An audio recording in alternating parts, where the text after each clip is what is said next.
So hello and welcome back guys to the next lecture of legislature chapter of civics। तो आज हम पढ़ेंगे जो दो हाउसेस होते हैं लोकसभा और राज्यसभा, वो दोनों में रिलेशन क्या होता है, कौन सा हाउस जो है उसकी ज़्यादा प्रेफरेंस होती है, किसकी बात सबसे ज़्यादा मानी जाती है। तो सबसे पहली अगर मैं बात करूँ तो लोकसभा जो है अगर उसने कोई पॉइंट बोल दिया तो उसकी बात पहले मानी जाएगी as compare to that of Rajya Sabha.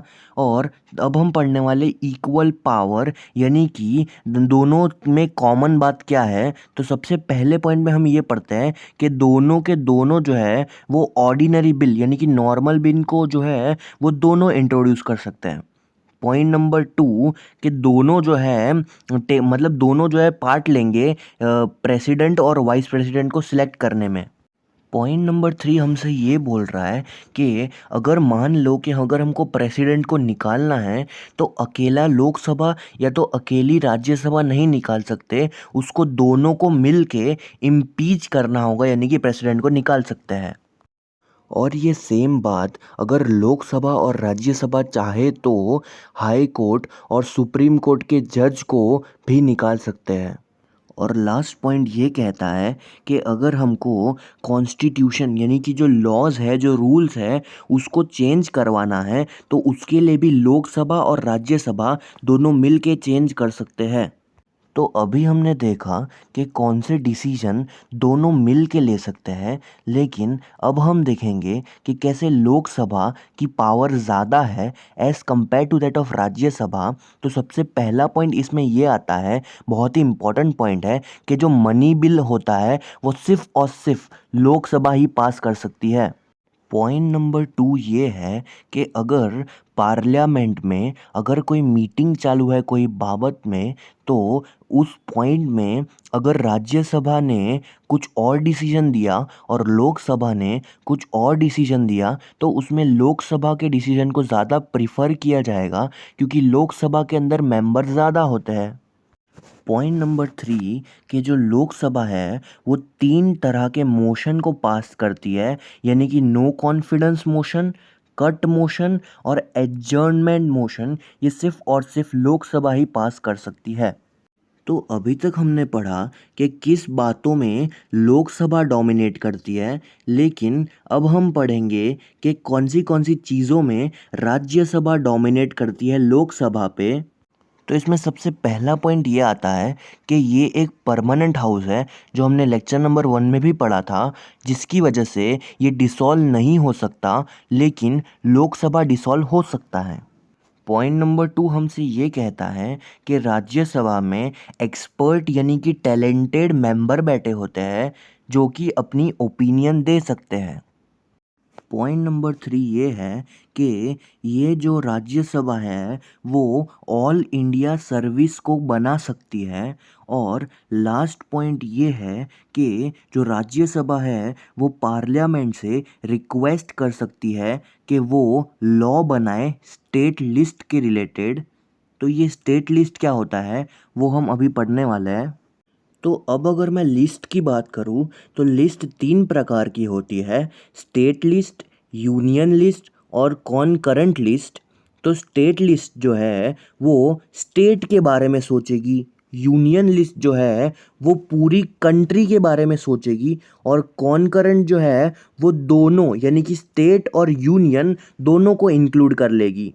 अब अगर स्टेट में बात की जाए तो इसके अंदर 66 सब्जेक्ट होते हैं, जैसे कि लोकल गवर्नमेंट, एग्रीकल्चर के रिलेटेड।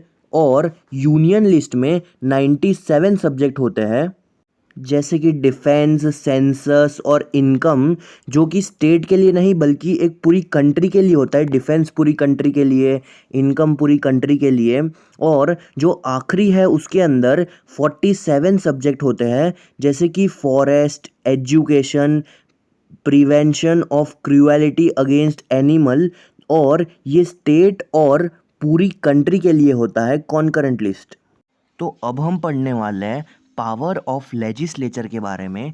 तो इसमें सबसे पहला पॉइंट ये आता है कि जो पार्लियामेंट है यानी कि जो दो हाउसेस है वो लॉज बना सकते हैं कोई भी सब्जेक्ट के रिलेटेड, जैसे कि यूनियन लिस्ट के बारे में या तो कॉन्करेंट लिस्ट से रिलेटेड कोई भी लॉ बना सकते हैं।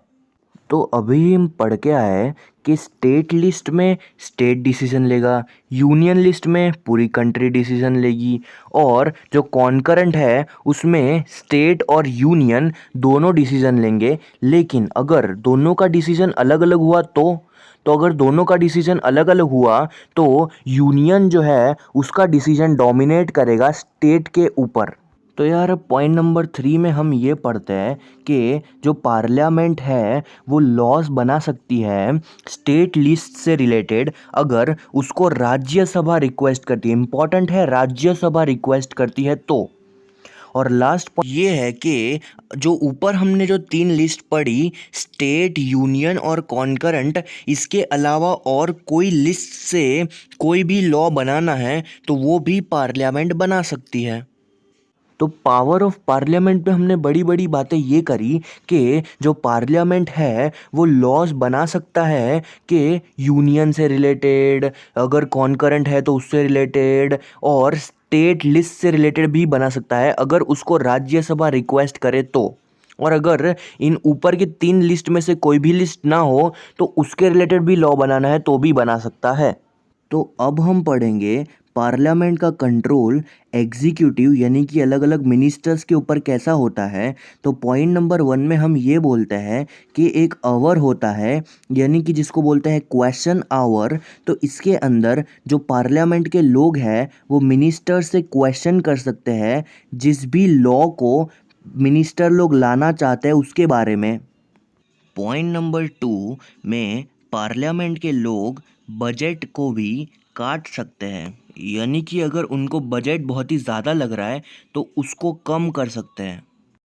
तो अब हम पढ़ने वाला है कि पार्लियामेंट का कंट्रोल नेशनल पर्स यानी कि पैसों पे कैसा होता है।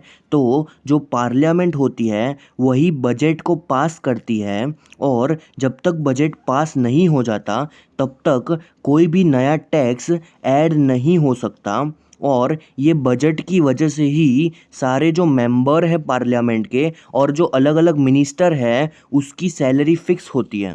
तो अब आती है पार्लियामेंट के पास एक इलेक्टोरियल पावर, यानी कि पार्लियामेंट जो है वो इलेक्ट कर सकती है प्रेसिडेंट और वाइस प्रेसिडेंट को, यानी कि जो लोकसभा और राज्यसभा के मेंबर है वो मिल के सिलेक्ट करेंगे प्रेसिडेंट और वाइस प्रेसिडेंट को।